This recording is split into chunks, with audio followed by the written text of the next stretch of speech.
একটা সময় ছিল যখন নাবিকরা আকাশের তারা দেখে দিক নির্ণয় করত। তারপর বিজ্ঞানের উন্নতি হওয়ার সাথে সাথে আবিষ্কার হলো কম্পাসের। বহু বছর আগে এই বিজ্ঞানের অনুন্নতির জন্যই মাঝ সমুদ্র থেকে ঝড় ওঠার ফলে বেশিরভাগ ক্ষেত্রে জাহাজগুলি ডুবে যেত। এখন অবশ্য এই জাহাজ ডুবে যাওয়ার ঘটনা খুব কমই দেখতে পাওয়া যায় বিজ্ঞানের উন্নতির জন্য। এই নিয়ে আজকে আমাদের ভিডিও। নমস্কার, আমি বিথিকা। আপনারা আছেন গল্পে বিথিকা ইউটিউব চ্যানেলের সাথে। আশা করছি আপনারা আমার ভিডিওতে একটা করে লাইক করে দিয়েছেন। আজকে আমি আমার ভিডিওতে কিভাবে বড় বড় জাহাজগুলি এই বিশাল ঝড়ঝাপটা থেকে নতুন প্রযুক্তিকে কাজে লাগিয়ে বেঁচে ফিরে আসে সেই নিয়েই বিশেষ কিছু তথ্য আপনাদের সামনে তুলে ধরার চেষ্টা করব। প্রতিটি জাহাজই যখন সমুদ্রের পাড়ি দেয় তখন প্রায়ই ঝড়ের সম্মুখীন হয় এবং এই ঝড়ে জাহাজ উল্টে যাওয়ার সম্ভাবনাও থাকে।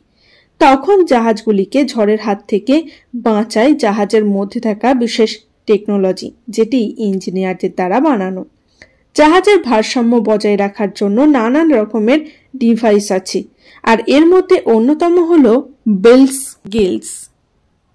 এটি দেখতে মূলত পাখার মতো, যেটি লাগানো থাকে জাহাজের ফাঁকা অংশে। এই ডিভাইসটি জাহাজের দৈর্ঘ্যের 2 থেকে 3 গুণ পর্যন্ত প্রসারিত হয়ে গতি বাড়িয়ে দেয়, সাথে বাড়ায় এক জায়গায় স্থির হয়ে দাঁড়িয়ে থাকার ক্ষমতা।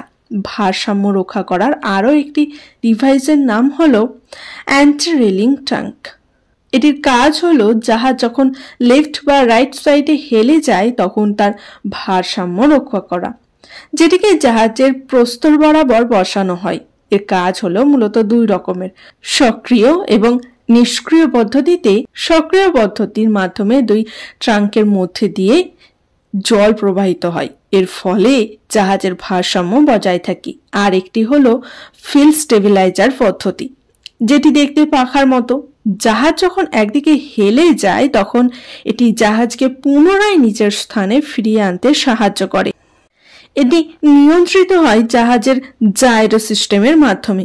যখন জাহাজটি একদিকে হেলে পড়ে তখন জাইরো সিস্টেম সক্রিয় সিস্টেমের একটি সংকেত পাঠায়, কিন্তু যখন জাহাজটি ঘন্টায় 18 কিলোমিটার বেগে ছুটে বেড়ায় তখন এই ডিভাইসটি খুব একটা কাজ করে না। কন্টেনারের জাহাজগুলিতে যখন লোড বা আনলোড হয় তখন ডুবে যাওয়ার চান্স থাকে, সেই জন্য এতে অ্যান্টি হিলিং সিস্টেম ইউজ করা হয়। এই ডিভাইসের কাজ হলো কন্টেনারের জাহাজগুলিকে ভূমি বরাবর সোজা করে রাখা। এই ডিভাইস কিন্তু মাঝ সমুদ্রে কাজ করে না। যখন কোনো উদ্ধারকারী জাহাজ উদ্ধারের জন্য সমুদ্রে নামে তখন এই জাহাজেরও সমুদ্রে ডুবে যাওয়ার চান্স থাকে।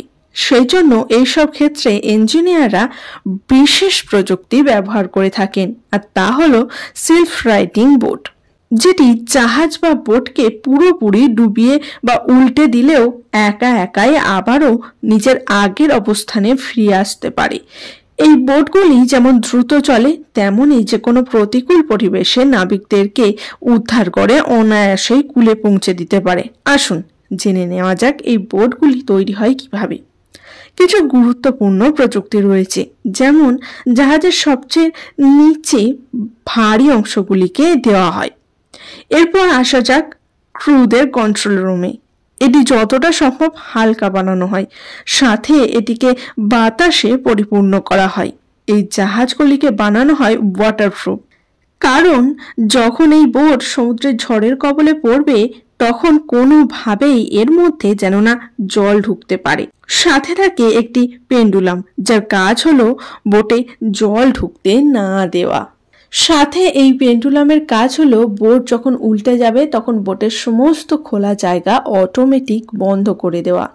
আরও একটি ডিভাইসের মাধ্যমে যখন বোট উল্টে যায় তখন সমস্ত সিস্টেম বন্ধ করে রাখে, বোট পুনরায় আগের অবস্থাতে ফিরে না আসা পর্যন্ত। কেমন লাগলো জাহাজের এসব অদ্ভুত সিস্টেমের ব্যাপারে জেনে?